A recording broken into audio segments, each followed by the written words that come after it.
Hi, I'm Katie Ullman reporting for Katie Chats here at the Canadian Academy of Cinema and Television in downtown Toronto. Every year they put on such an amazing awards ceremony, which used to be known as the Geminis or the Genies and has now been renamed to the Canadian Screen Awards. This year we're having our 65th annual awards ceremonies, and I'm here to find out who the people are that work behind the scenes.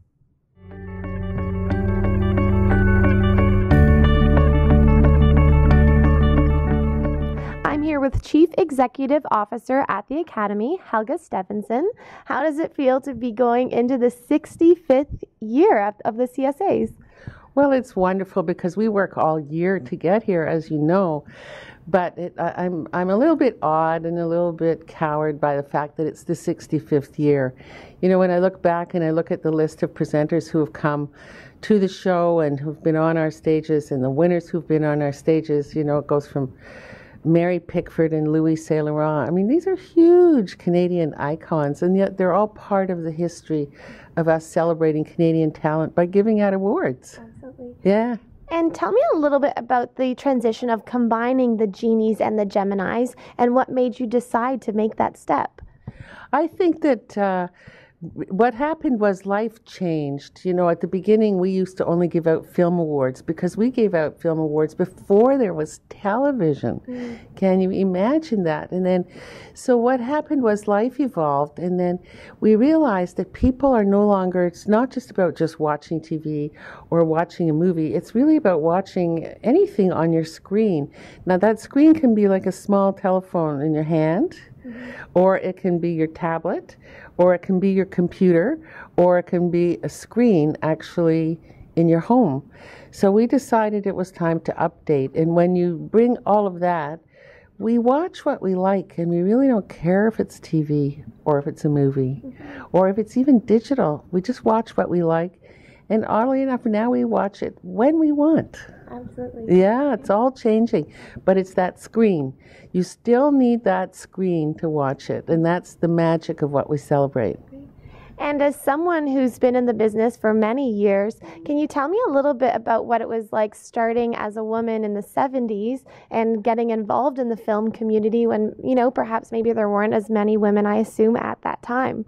No, there were not. There were not. It was, you know, I used to tell a funny story about I'd be lots of times the only woman in the room, and somebody'd say coffee, and they'd all look at me and say, yeah, we'd really like coffee. And I'd have to make stands. I'd have to say, yes, I want coffee too. Where do you think we're going to get it? But that has changed a lot. There are a lot of incredible women producers now. They didn't exist in the early days, not one.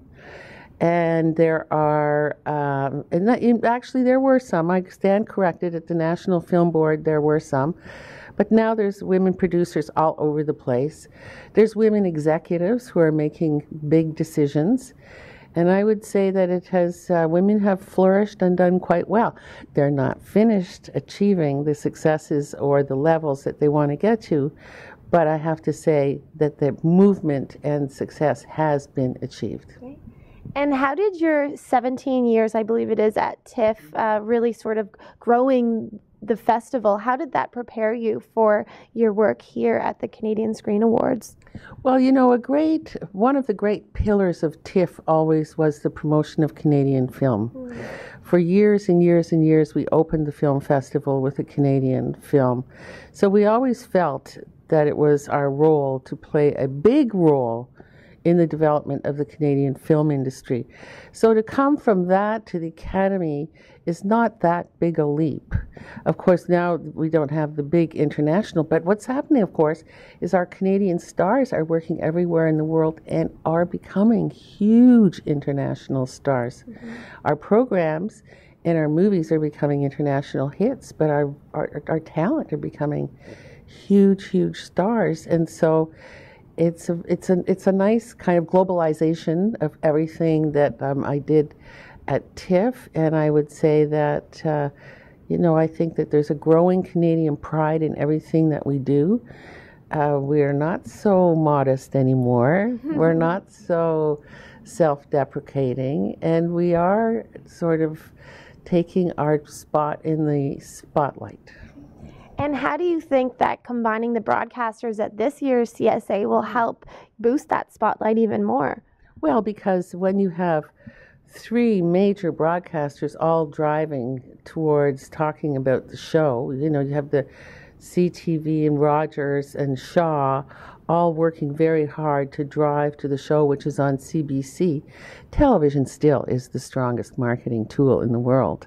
And so when you have all of everyone pushing together in the same direction, we're very hopeful that it's going to bring us our greatest success to date. And I was reading an article that said someone was with you at Cannes and you were walking around the film festival talking in different languages to different people from all over the world. Can you tell me a little bit about your interest in languages and, the importance of that in terms of making Canadian film and television a more international scope? Well, I think that I grew up in Montreal, so we learned French, and so I've always had those two languages. And then I've always been interested in other languages, so I learned them. And I lived in different places. And it's very interesting to come back and understand that both the film industry and the television industry are financed from around the world, which means they actually play in those markets, sometimes dubbed, sometimes subtitled, whatever. But so it's a global product that we're dealing with in Canada. And it's just fun to be able to speak to people in their own language, and have a few jokes. Totally. Yeah. Well, thank you so much. Congratulations on an inspiring career and best of luck at the CSAs. Well, thank you so much. I'll see you there. Thank you. I'm Katie Ullman reporting for Katie Chats in downtown Toronto. Be sure to tune into the CBC on March 9th at 8 p.m. to catch the Canadian Screen Awards, hosted by Canada's very own Martin Short.